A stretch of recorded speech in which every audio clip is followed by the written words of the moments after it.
like with the previous level, there isn't much forced combat involved, so that's good.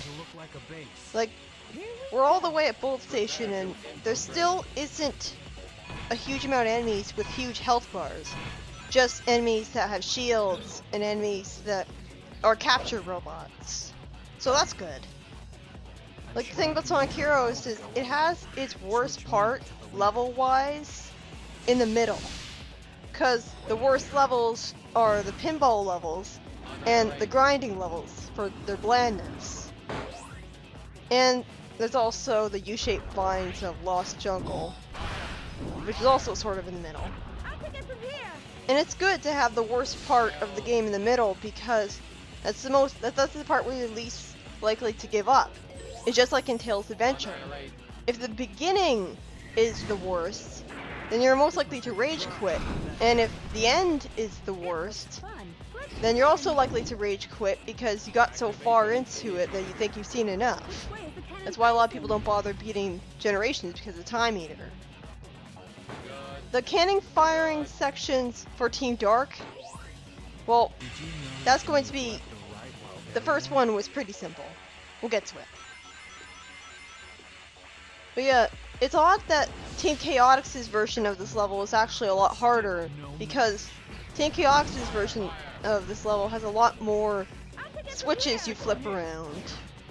Well, this level, even for Team Dark, which is supposed to be the hard mode, it doesn't have any instances where you're really confused about where to progress, because you're constantly hitting switches over and over again and turn rails. It keeps it simple, which is good.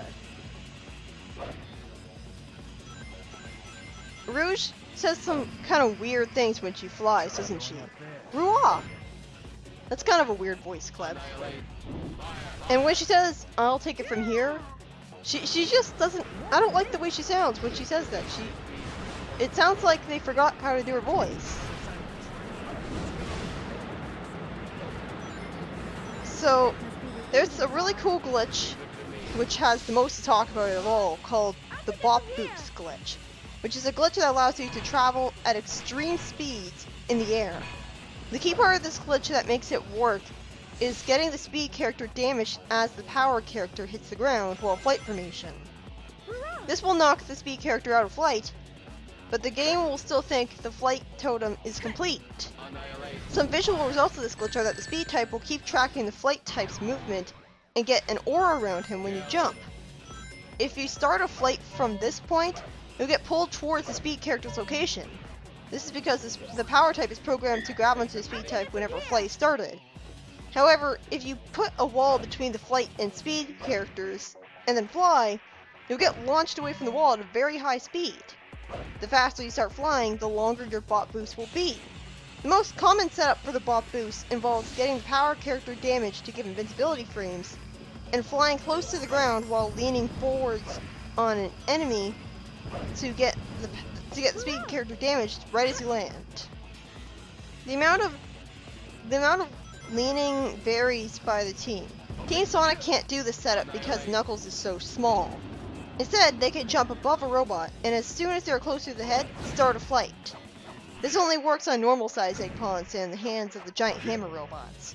Speaking of which, those giant hammer robots aren't at this level at all, even for Team Dark. So yeah, it has a proper difficulty curve. It's not until later that you start seeing the really annoying enemies. It's not really that big of a difficulty spike. So that's good. Why don't we do a lower route? What's the point of having that hint there? I mean, she says lower route, but the only way to progress is to break that floor. She's talking as if there are alternate routes when there clearly aren't. And there's also a glitch called storage. Unfortunately, it's nothing like the glitch from Wind Waker, which is really awesome. But basically, this glitch causes you to do an action that's supposed to be performed on the ground, but in the air. It's caused by the AI trying to push you with Rocket Excel, confusing the game to think you're on the ground while in the air. Storage kick, light speed jump, and least swirl cancel are caused by this. So yeah, there's a lot of cool glitches and tricks for Sonic Heroes, which is pretty nice. It always pleases me to hear that there are glitches like that. It would be boring if a game was completely positive glitch free, you know? That you could only play it the way the developers wanted you to.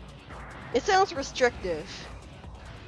So it's a good thing that even Generations has some cool glitches, like letting you walk in 3D and 2D sections and stuff. Okay, this is the canon section that's different for Team Dark. It's a lot more engaging because eventually you start having to dodge spike balls like this. Actually using strategy in the way you're positioning yourself to dodge the spike balls. The one-up is nice, but bullshit! Yeah. Why do they have this happen? They just fling you off into the edge. That cannon sure came in handy. Yeah, This is the but a bit definition scary. of cheap. You are always going to die to this when you first start playing the game. That cannon sure came in handy. Yeah, but a bit scary. A bit scary indeed. So, I haven't fully talked about the Japanese script of Sonic Adventure 1 yet.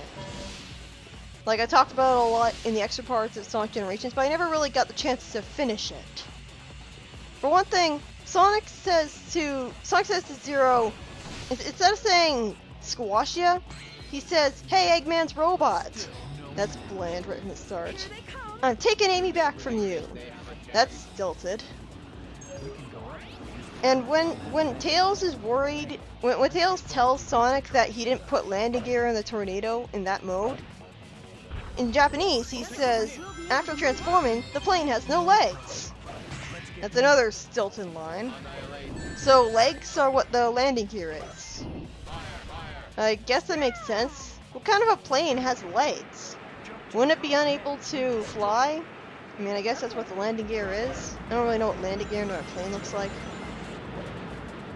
And when Sonic is annoyed with Tails because he says a Captain Obvious moment on the egg carrier, in the Japanese version, instead of Tails saying, "I hate it when he doesn't listen to me," instead Tails says, "You meanie." Which is pretty funny too. And it puts Tails in a humorous light for once, making him more clearly being joked about. He doesn't think Sonic doesn't listen to him. He actually knows what he meant. Yay! I got sent back pretty far. This is why I don't take the risk and just fly over there. Even though you can't really do that without codes, I guess. And Eggman actually has a pretty dark line in SA1's Japanese script, where he says, "Shoot that blue hedgehog full of holes." Time now. Whoa, that's menacing. That was right before the fight with Gamma. That line rivaled Eggman's most menacing line of Tails in being badass. The American script made him hammy instead, which works too. In fact, that's the most entertaining Eggman has ever been. But Japanese script makes him a lot more menacing. He also, basically all Sonic says when he sees Big on the egg carrier in the Japanese script is that frog your friend?" So, why would he think that? The frog can't talk. How could a frog that can't talk be your friend? He should have said, "Is that frog your pet?" Okay. And then Eggman said to Chaos, "Beat him to a pulp." After the fight, Eggman says, "No way! This is ridiculous!" It's a lot more entertaining for him to say, "No way! I can't believe this!" Because, you know, it's so obviously a recycled line from the boss fight and like from other boss fights. So it's charming to hear him say that. But in Japanese script, he's just like, "This is ridiculous!" Instead of Sonic saying that he hates Eggman after he falls from the egg carrier, he instead says, "That blasted Eggman." Yeah, that's the weird thing about Japanese script, is that they say blasted and fool a lot. At least in the sub-translation to English and Japanese that I watch anyways. It's just weird because it seems out of character for Sonic to say formal words like that. Again, it's something you expect Stewie Griffin to say. Even Tails wouldn't say that, and he's supposed to be like a prodigy boy genius. That's weird. You actually have 3 cannon firing sections. Was that the case for Team Sonic 2, or did I forget? After seeing the burning altar, Sonic says in Japanese, "Where? Where's this?" And Tikal says, "Why? How could this happen? What's Why? wrong with me? No, I have to stop it." It's a much more tragic line than what they actually use, where it seems it's much more tragic than in the American script. I mean, when her line seems stilted, like, "This is terrible. I have to stop this now." We got him! And Sonic says, seeing Eggman after the vision in the jungle, "How dare you show your face?" That's a little overdramatic reaction. I can understand if he said that to Knuckles after he betrayed him, but instead, he's just very offensive. It's weird. So in this scene, Omega is somehow unaware that... How did Omega not know until now that the Eggman was a fake? If he had Eggman sensors. Like, it's so convenient, isn't it, that every single time that he's faced with a fake Eggman, he's like, "Eggman sensors have been jammed." And like, obviously you saw a Shadow android there, and that's why Shadow was worried. But that's weird because you never see Shadow androids as a common thing until Shadow the Hedgehog. Before this point, why was the Shadow android even there? Did Metal Sonic just decide to put it there just to mess with him? I mean, I guess he did, since he said you had no past to remember earlier. So that'll be part of his pointless plan that's pointless. I guess he's planning to give him like a heroic PSOD. But I don't see how that would make him stop chasing him and fighting and being a hero. I'll take it from here! Like, it just seems like a missed opportunity. Like, the whole reason the Shadow was captured was to make Shadow androids, but you don't see them at all until Shadow the Hedgehog. And after that, they just vanish.